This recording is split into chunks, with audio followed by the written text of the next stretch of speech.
Welcome to the Deep Dive. Today we're getting into a topic you see in the news a lot, but it can feel, well, pretty complex.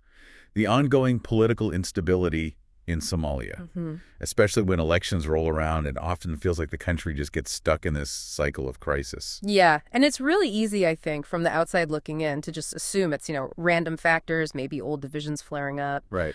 But the source material we're digging into today, it gives a totally different perspective. Honestly, it's quite unsettling. It really is. We're using an academic paper as our guide today. I see it. It's called Crisis by Design: Elite Manipulation, Corruption, and the Institutional Undermining of Somalia's Political Process. And the author is Abdullahi Mohaddin Hassan Abdullahi Barrow.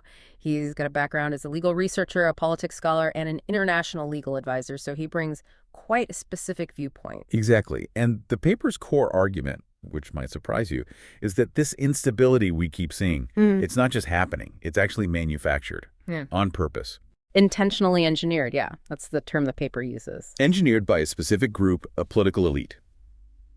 So that's our mission today, to unpack that. How does the paper say this happens? Why does it keep working?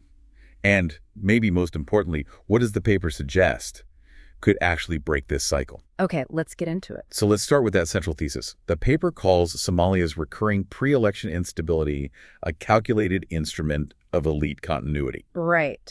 So think of it less like a system failure and more like a deliberate strategy, a tool being used. A tool. Okay. Who exactly is using this tool? When the paper says elite, who are we talking about? It's pointing to a pretty established group, former presidents, ex-prime ministers, MPs, people who've been in the system. People who've held power before. Exactly. And according to the paper, they want to hold on to that power and influence.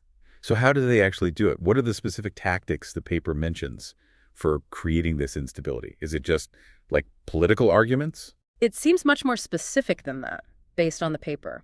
It talks about things like actively delaying agreements on the electoral framework. Holding up the rules of the game, essentially. Yeah, basically stopping agreement on how the election should even run. And they also contest or challenge the bodies that are meant to manage the elections. Creating doubt about the referees. Right. Sowing distrust, creating disputes around the election management itself. And the paper also mentions forming parallel political alliances, like setting up alternative processes outside the official ones. Exactly. It's about deliberately creating these political log jams, these disagreements. And the paper is really clear about the purpose behind this. Okay, what's the end game? These crises, they force renegotiations of power-sharing deals.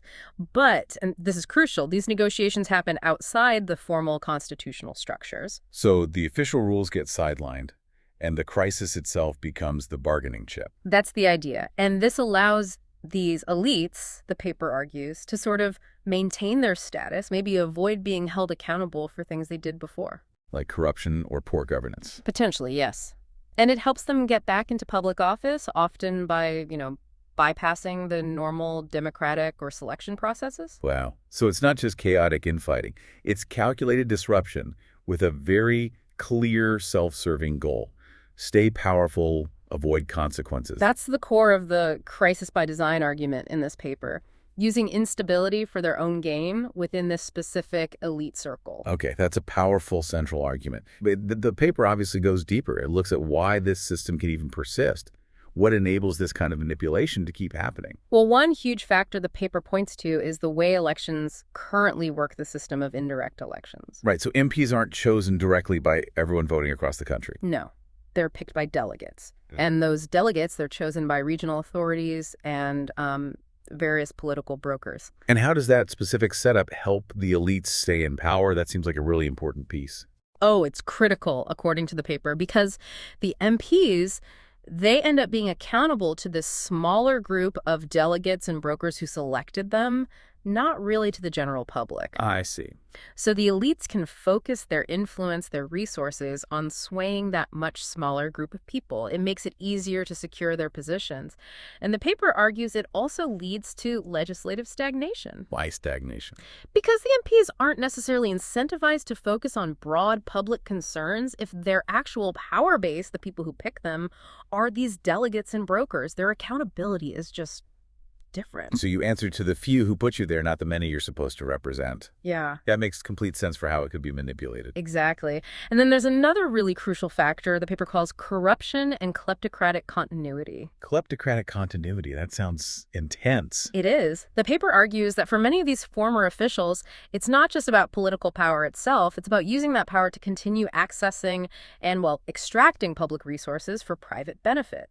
So public office becomes a shield or maybe a tool for their business dealings. That's the argument. Controlling financial flows, protecting their interests. The paper mentions them using networks within government ministries, with private security firms, even leveraging clan-based commercial monopolies. Wow. The claim is pretty stark. They seek power specifically to get renewed protection and keep their access to these resources. Political office is almost essential for their economic survival or enrichment. That really connects the politics directly to the money. It's not just abstract power. It's about protecting the ability to profit, potentially illicitly. It becomes the self-feeding cycle, doesn't it? Office enables the extraction, and the wealth gain can then fund the return to office. And the paper also brings up something called performative legitimacy. That sounds kind of cynical. What's that about? Yeah, this is about how individuals who might have a track record of, say, undermining institutions or being linked to corruption still manage to re-enter the political game. The paper suggests they essentially rebrand themselves during these political cycles. They portray themselves as reformers, or maybe the only ones who can fix the mess. Kind of positioning themselves as the solution to problems they might have actually helped create. Often, that seems to be the dynamic the paper describes. And it argues this rebranding is rarely challenged effectively. Why not? A few reasons mentioned are things like a lack of strong institutional memory. Maybe records aren't kept well, or people just move on. And also weak accountability mechanisms. There's nothing really stopping them from running again. Okay. Now, this next point is really interesting and maybe a bit sensitive. The paper talks about international involvement. How does it say international actors might actually be sort of reinforcing this elite dominance, maybe unintentionally? Right. This is a really key insight from the paper. It suggests that international actors, specifically high-level UN officials, like the special representatives of the Secretary General, the SRSGs. The top UN diplomats in Somalia. Exactly, that they often focus their primary engagement, their main dialogues, on coalitions made up of these former officials. Wait, so they end up spending most of their time talking with the very group the paper says is engineering the crises. That's the argument the paper makes. And by doing that, by centering the negotiations and discussions around these specific elite groups, they inadvertently give them legitimacy. They amplify their narratives, their influence, while perhaps marginalizing other voices like civil society groups, academics, women's groups, people outside that established elite circle who might have different ideas. So it matters who gets invited to the table. Absolutely. The paper also raises a concern about how long some international staff stay in their posts.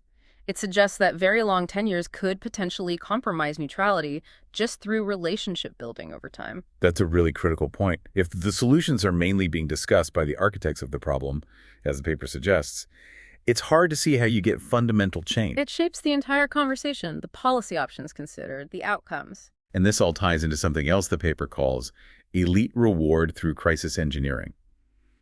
This sounds like the ultimate distortion of how politics should work. Yeah, it loops back to that core design concept. The system, as it functions right now, according to the paper, actually rewards people for causing disruption. Rewards them? How? Those actors who deliberately create the political impasses, the ones causing delays or boycotts or setting up those parallel processes we talked about, they often end up being included in the new deals, the interim governments, or the negotiation teams formed to solve the crisis they helped create. So basically, being a spoiler gets you a seat at the table when things get reset. That's the dynamic the paper is describing. And the flip side is that those who try to follow the rules, respect the institutions, or push for genuine systemic reform often get pushed aside. They lose influence. That creates a completely perverse incentive structure. Absolutely. Being disruptive becomes more politically profitable than trying to build or maintain the system. It rewards obstruction over cooperation. It just turns everything upside down from what you'd hope for in a stable political system. Exactly. It favors manipulation over following the established rules. Okay, so we've unpacked this idea of crisis by design and looked at the factors the paper says enable it. the indirect elections, the kleptocracy connection, this performative legitimacy, the role of international engagement, and this system that rewards spoilers. That's a pretty bleak analysis.